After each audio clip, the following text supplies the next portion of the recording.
Does strength need an enemy to exist?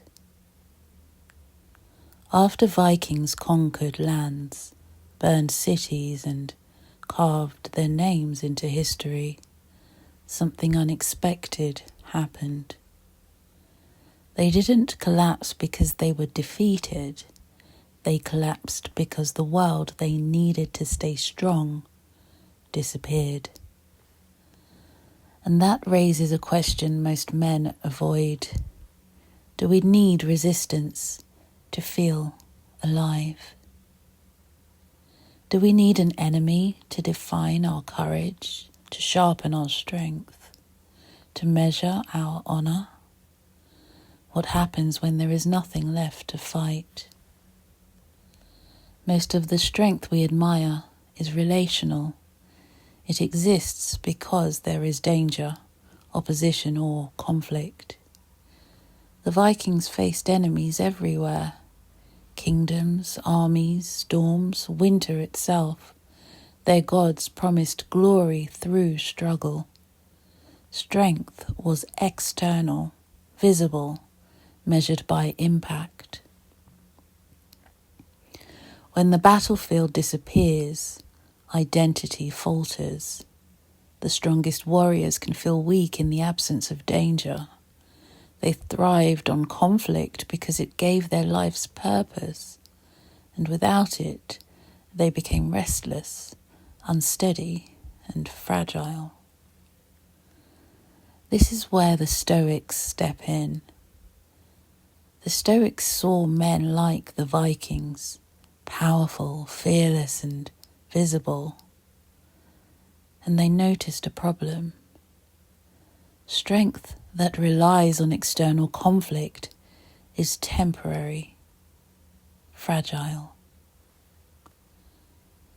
Marcus Aurelius wrote in the quiet of his tent, "Do not let your mind be disturbed by what is beyond your control." He didn't want power to corrupt him. He wanted power to refine him. The challenge was never the enemy outside. It was the impulse inside. Here's the uncomfortable truth. If your strength depends on opposition, chaos, or fear, then peace will destroy you.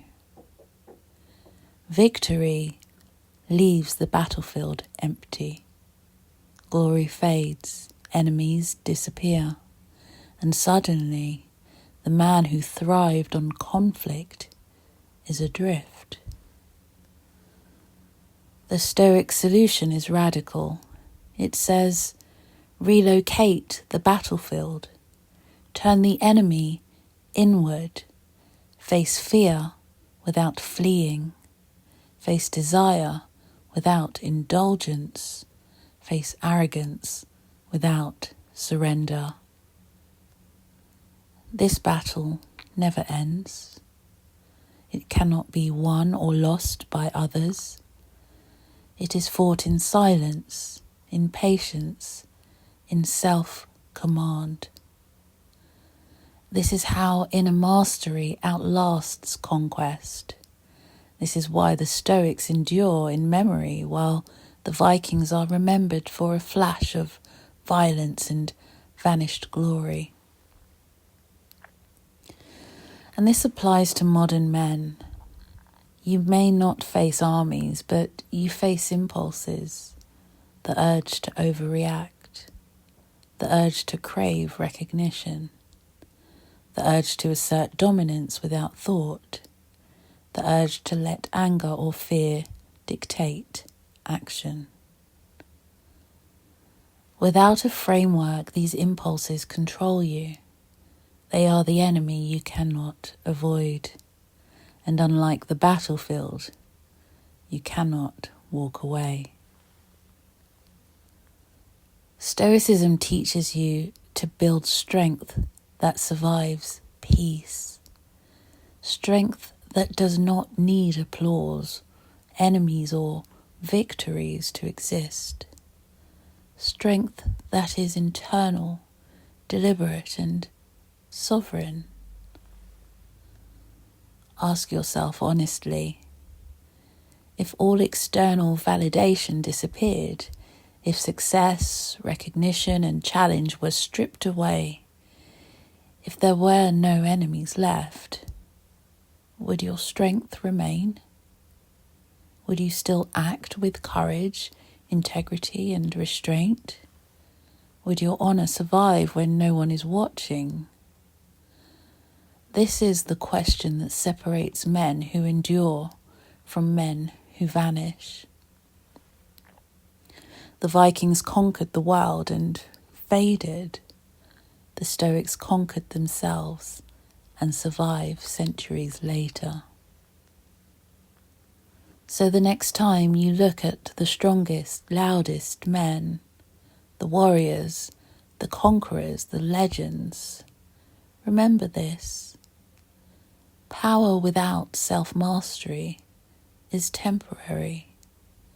Strength that depends on chaos is fragile. And the greatest victory is the one no one sees. The victory over fear, desire, and impulse. That is why Stoicism matters. That is why inner mastery is the battlefield that never ends. And that is why this season begins here, asking uncomfortable questions about what true strength really is.